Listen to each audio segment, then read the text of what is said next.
This video is for the girlies who want to use this layoff as a transformation. They want to turn this pain, this embarrassment, into their own personal power. And they want to use this layoff as permission to go after their dreams, rest, and come back to themselves. And at the airport, I have found a surprisingly quiet little corner for me to yap to you. So who am I? I'm just a girly who worked in tech and who's been laid off from 2 tech companies in the last 2 years. And since then, I've gotten yoga certified. I started learning Spanish. I wrote a pilot. I've done more in this time than I have done in my whole lifetime. In order to embark on a long-term sabbatical like I wanted to, you have to prepare financially. In order to lean into your creativity, you have to feel secure at your roots. You have to feel secure and taken care of. So this is a way that I planned financially for a long-term sabbatical. I have a few privileges. I don't have any children. I'm debt-free. I don't own a home, in relatively good health, so I didn't take healthcare packages. So, don't look at my story and compare. Take the meat and leave the bones. Okay, so number one is assess how much runway you have. I knew I wanted to do a long-term sabbatical, 6 to 9 months. And because of that, I had to be really, really clear and honest about how much money I had. So between my severance, between my savings, between like my Robinhood, between, money I had in between the couches, money that my homegirls owed me, following up on those Venmos, like this is the time, babes. You do not have an income. This is the time to really assess how much money you have, and every dollar counts. Let's say you want to take 6 months sabbatical, give yourself 2K a month. And what does that look like? Can you afford that? So really the whole point is like, what kind of lifestyle can you afford while you're on sabbatical? That's what it means to assess the runway you have. That'll be different for everyone.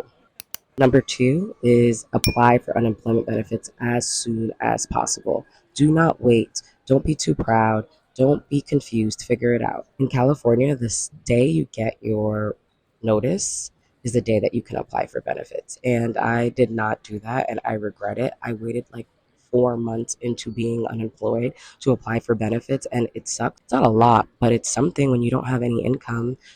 And it's hard to claw back money from before. So as soon as you are literally able to apply for those unemployment benefits, you paid into that system. This is your benefit. Do not be too proud to beg. Welcome to America. Okay. All right. So this next one is going to be a little controversial, but stay with me, girlies. I would say open up a new credit card. I know that sounds crazy. I know that sounds wild. I know that sounds crazy. But 3 or 4 months into my unemployment journey the first time, I opened up a 0% APR card that was 0% interest for 18 months. And they gave me $25,000 in credit. It was a godsend. It was basically a loan with no interest for 18 months. When you're unemployed, you need time and you need capital. And that's what this gave me. I was able to still go to friends' weddings that were planned, still go home, take trips home, take trips to Tulum. Maybe I didn't need to do that, but still get my nails done. Those are not important things. But pay for classes, pay for yoga, put all of that on my card, and knowing I have 18 months to pay it off before the interest kicks in. And that 18 months was so beneficial because it gave me 6 to 9 months to relax and pour into my creative pursuits, take screenwriting classes, and it also gave me about 6 to 8 months to find a job and pay off that credit. And actually, that timeline worked out perfectly. I paid off the whole balance within maybe 2 months of the interest hitting. So don't play with her. I hit that. So I definitely think if you are financially stable and financially mature and financially secure, opening up a new credit card and being very, very diligent is helpful. And make sure it's 0% APR for at least a year. But you might be able to find 18 months, okay? And that's amazing. That's almost 2 years of not having to pay them back with interest. Clock that T. In that same vein, another thing that you can think of is balance transferring. If you were on your debt reduction journey before the layoff and now you're worried because, oh my God, all this interest is going to kick in, a lot of new cards have a promo rate for a balance transfer, which means if you have this big balance at Chase, let's say you open up the 0% APR card with Wells Fargo, I don't know, and you get 30K, you can move that balance over to Wells Fargo, typically just at like a small percentage, like it's not interest, but like a transfer fee or something like that, like 10% or something like that. Like sometimes you'll even get 0%. Like I've seen 0%. So talk to people, open your mouth and talk to people, talk to these credit providers. They are here to, win your business, especially when they want to hook you and you have a good credit score, baby, sky's the limit for you. Okay. So thinking about balance transferring, if you must, you must. I think that's a really smart move, especially on a promo card. I also wouldn't stop saving, even if it's $50 a month, $10 a week, a dollar a day, a percentage of your severance. You need to save.